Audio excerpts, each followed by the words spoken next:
Anthony emailed this question. Will we see a rise in popularity of monarchy and possible steps to restoration of monarchy in Europe in our lifetime? Well, again, as a disciple of Criswell, it's without my tarot cards and my crystal ball, it's very hard. But I suspect we will. I suspect we will because you have three dynamics going on in Europe right now. Firstly, there is the ongoing Islamic challenge. The current leadership in most European countries are not equal to the task of dealing with it to the satisfaction of their subjects. So they shall in all likelihood be replaced by nastier sorts of people.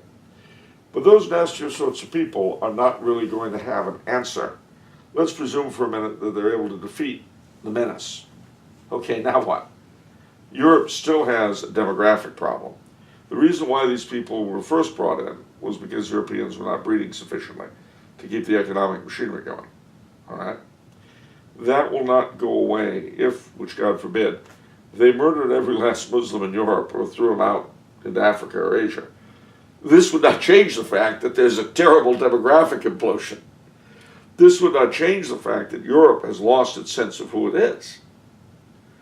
And so that regime change will not be able to address that because, in a sense, its players are as much a product of modernity, of the problem that was produced in the first place as anyone else.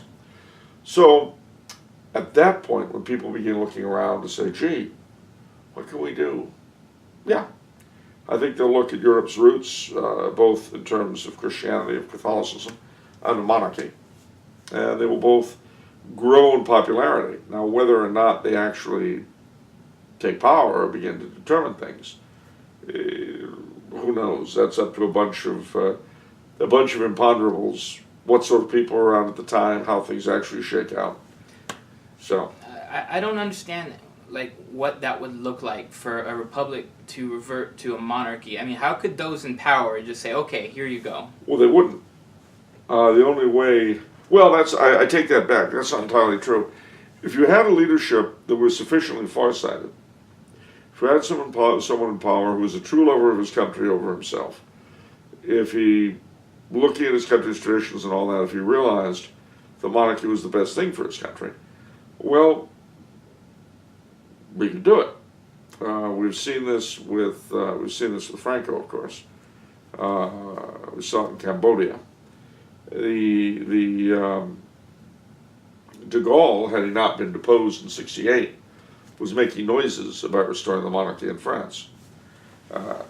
So it all depends. But the problem, of course, is that the person in charge, as you've rightly guessed, is not really keen usually on leaving power. Yeah. It takes a real patriot to be willing to give up, for the good of the country, to give up power to someone else who has done nothing to grab it from whoever was there before. Yeah. But such people do exist from time to time, so we'll have to see.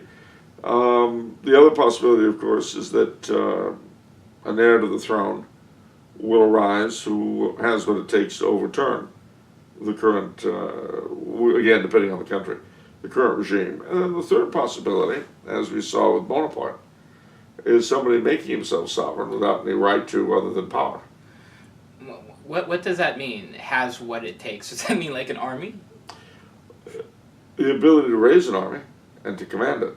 I mean, if you stop and think about the last several depositions of monarchs, inevitably they prevented greater bloodshed by going peacefully.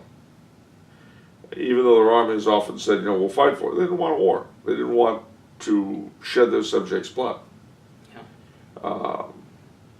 But if you get an heir to the throne who figures, well, shedding their blood now is probably not as bad as letting them be misruled for eternity. But, again, there's all imponderables.